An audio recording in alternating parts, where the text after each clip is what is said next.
धन आवश्यक है ऋषि अत्रि, क्योंकि धन मूल आवश्यकताओं को पूरा करने में सहायक होता है। किंतु जब कोई व्यक्ति इच्छाओं को आवश्यकता समझने लगे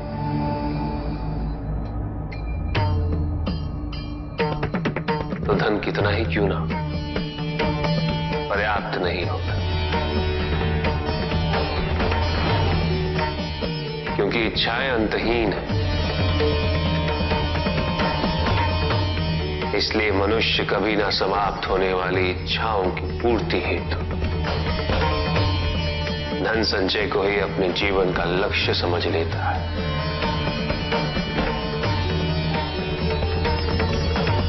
वो लोभी बन जाता है।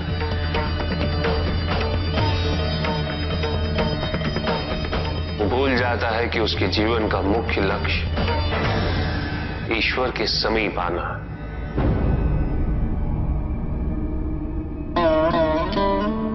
ऐसे लोभी व्यक्तियों को अपनी मृत्यु के समय भी यही दुख रहता है कि उन्होंने क्या कुछ नहीं पाया, क्या शेष रह गया। ऐसे समय में वो एक क्षण के लिए भी ईश्वर का स्मरण नहीं करते। अपने जीवन की निरर्थकता और व्यर्थता का बोध नहीं होता। मिलना चाहिए। धन चाहे कितना भी हो ऋषि अत्रि, मूल आवश्यकताएं तो केवल उतनी ही। तन ढकने के लिए वस्त्र, पेट भरने के लिए आहार और शरण के लिए भवन। इन आवश्यकताओं के पूर्ण होने के पश्चात जो भी है वो इच्छा है। धनी व्यक्ति के पास जो भी अतिरिक्त धन होता है वो उसे दान करना चाहिए, उनके उद्धार के लिए जो अपनी मूल आवश्यकताओं को पूरा नहीं कर सकते।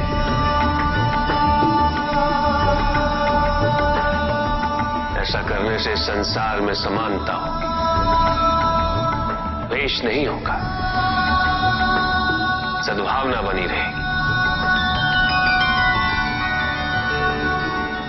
किंतु कुछ व्यक्ति इस तथ्य को समझ ही नहीं पाते।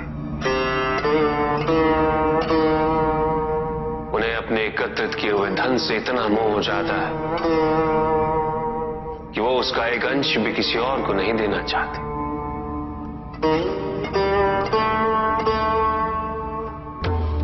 ऐसे व्यक्तियों की सूची में सर्वप्रथम स्थान कुबेर का है।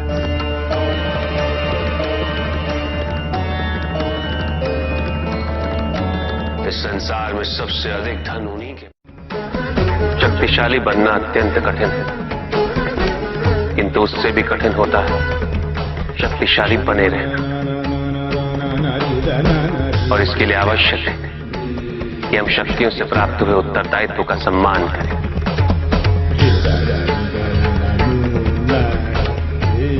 अन्यथा हम स्वयं पर निरंतर खो देते हैं और यह हमारे पतन का कारण बनता है।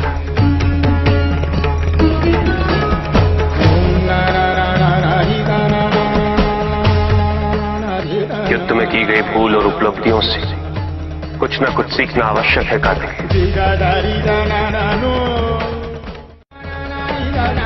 बुराई और अच्छाई के मध्य ये युद्ध निरंतर चलता रहेगा। आज एक अध्याय समाप्त हुआ है, कल दूसरा अध्याय आरंभ होगा।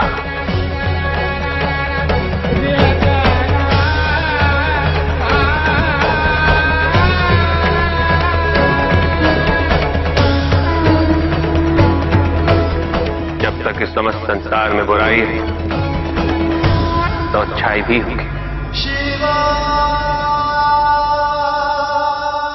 किंतु अच्छाई और बुराई के युद्ध में जीत सदैव अच्छाई की ही होगी। आध्यात्मिक कार्य के लिए शरीर को, सीमाओं को और अहम को तोड़ना और उसे पार करना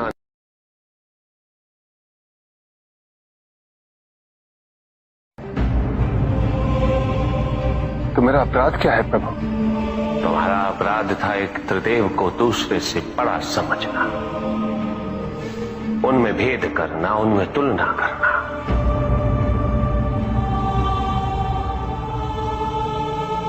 यही थी तुम्हारी भूल। तुम ये समझने में असफल रहे कि त्रिदेव तो एक है, समकक्ष,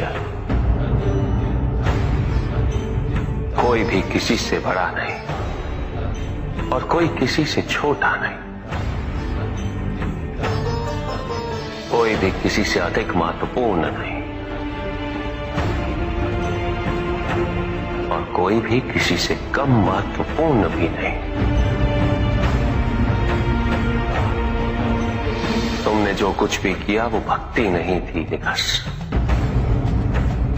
भक्ति के नाम पर किया जाने वाला अहंकार था वो कि तुम्हारे आराध्य सबसे महत्वपूर्ण है।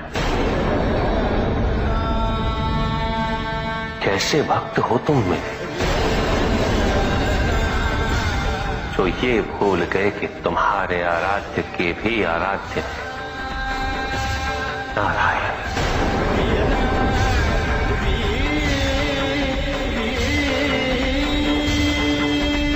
भक्त यदि सच्चा तो उसके पास अपने आराध्य को पाने के अतिरिक्त ये सोचने का समय ही कहां होता है कि उसके आराध्य से महत्वपूर्ण भी कोई है या नहीं। वो तो प्रतिपल अपना ध्यान केवल अपने आराध्य पर ही स्थिर रखता है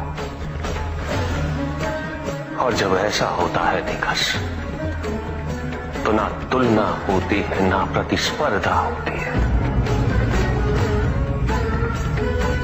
और ना ही किसी प्रकार की कोई ईर्ष्या होती है।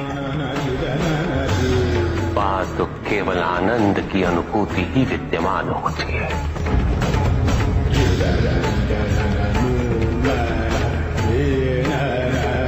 यदि तुम ये सोचते हो कि ये समस्त संसार केवल मुझसे है तो तुम्हें इस संसार के प्रत्येक स्वरूप से प्रेम होना चाहिए था। तुम्हें इसके कण कण में मेरी अनुभूति होनी चाहिए थी। तब भी किसी प्रकार का भेदभाव तुम्हारे मन में उत्पन्न नहीं होता, किंतु तुमने ये प्रमाणित कर दिया निकास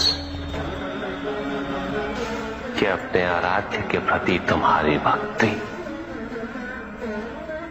वो भी अधूरी थी, अपूर्ण थी।